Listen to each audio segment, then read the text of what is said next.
गोस्वामी तुलसीदास जी ने रामचरितमानस में उत्तरकांड में लिखा है कि कागभुसुंडी परम ज्ञानी राम भक्त थे। पूर्व के एक कल्प में कलयुग का समय चल रहा था। उसी समय कागभुसुंडी जी का प्रथम जन्म अयोध्यापुरी में एक शूद्र के घर में हुआ था। उस जन्म में वे भगवान शिव के परम भक्त थे, लेकिन अहंकार के वशीभूत होकर उन्होंने अन्य देवताओं की काफ़ी निंदा की थी। एक बार अयोध्या में अकाल पड़ जाने पर वे उज्जैन चले गए थे। वहाँ से एक दयालु ब्राह्मण की सेवा करते हुए उन्हीं के साथ रहने लगे। एक बार उस शूद्र ने भगवान शंकर के मंदिर में ब्राह्मण का अपमान कर दिया। इस पर भगवान शंकर ने आकाशवाणी करके उसे श्राप दे दिया कि तुमने गुरु का निरादर किया है, इसलिए अब सर्प की अधम योनि मिलेगी और सर्प योनि के बाद तुझे 1000 बार अनेक योनि में जन्म लेना पड़ेगा। शूद्र के गुरु बड़े दयालु थे, इसलिए उन्होंने शिव जी की स्तुति करके अपने शिष्य के लिए क्षमा प्रार्थना की। गुरु के द्वारा क्षमा याचना करने पर भगवान शंकर ने आकाशवाणी करके कहा कि हे ब्राह्मण, मेरा श्राप व्यर्थ नहीं जाएगा। इस शूद्र को 1000 बार जन्म अवश्य ही लेना पड़ेगा, किंतु मैं इतना कर सकता हूँ कि जन्म और मरने में जो दुख होता है वह इसे नहीं होगा और किसी भी जन्म में इसका ज्ञान नहीं मिटेगा। इसे अपने प्रत्येक जन्म का स्मरण बना रहेगा। जगत में से कुछ भी दुर्लभ नहीं होगा और इसकी सर्वत्र अबाध गति बनी रहेगी। मेरी कृपा इसे भगवान श्री राम के चरणों के प्रति भक्ति भी प्राप्त होगी।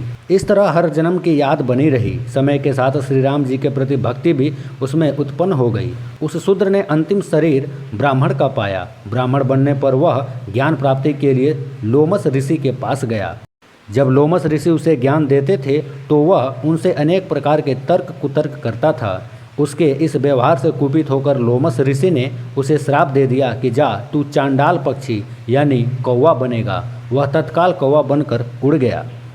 श्राप देने के बाद लोमस ऋषि को काफ़ी पश्चाताप हुआ और उन्होंने उस कौवे को वापस बुलाकर श्री राम मंत्र दिया और साथ ही इच्छा मृत्यु का वरदान भी दिया। महाकाव्य महाभारत में वर्णन मिलता है कि पांडवों के ज्येष्ठ भ्राता युधिष्ठिर के साथ तीर्थ यात्रा पर गए थे और उन्हें सब तीर्थों का वृत्तांत भी बतलाया था। लोमस ऋषि बड़े बड़े रोमों या रोमों वाले थे।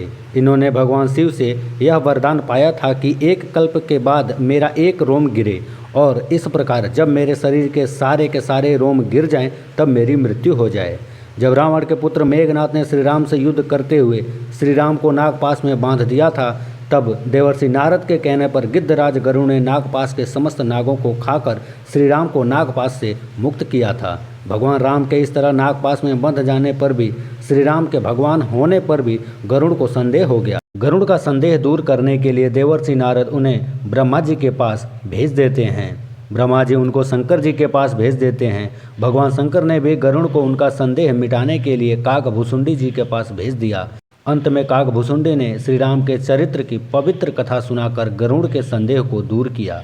वैदिक साहित्य के बाद जो राम कथाएं लिखी गईं उनमें वाल्मीकि रामायण सर्वोपरि है। वाल्मीकि श्री राम के समकालीन थे और उन्होंने रामायण तब लिखी जब रावण वध के बाद श्री राम का राज्याभिषेक हो चुका था। एक दिन वे वन में ऋषि भारद्वाज के साथ घूम रहे थे और उन्होंने एक बाघ द्वारा क्रौंच पक्षी को मारे जाने की हृदय विदारक घटना देखी और तभी उनके मन में एक श्लोक फूट पड़ा। बस यहीं से इस कथा को लिखने की प्रेरणा मिली। यह इसी कल्प की कथा है और यही प्रमाणिक है। वाल्मीकि जी ने श्री राम से संबंधित घटना चक्र को अपने जीवन काल में स्वयं देखा और सुना था।